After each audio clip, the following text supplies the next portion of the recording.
Hi guys, today we will talk about how to fix or how to solve the problem of browser on the application of Strava. We click on settings. Here we click on apps, default apps, app settings.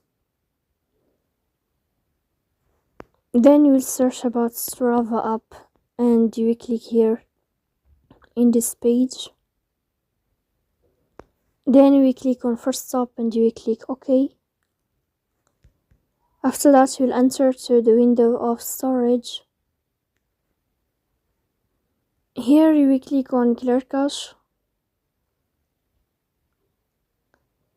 In the end, you will turn off your phone and you will restart your phone again to fix that problem. So please don't forget to support us by like and subscribe. See you next time and thank you for your watching and your attention.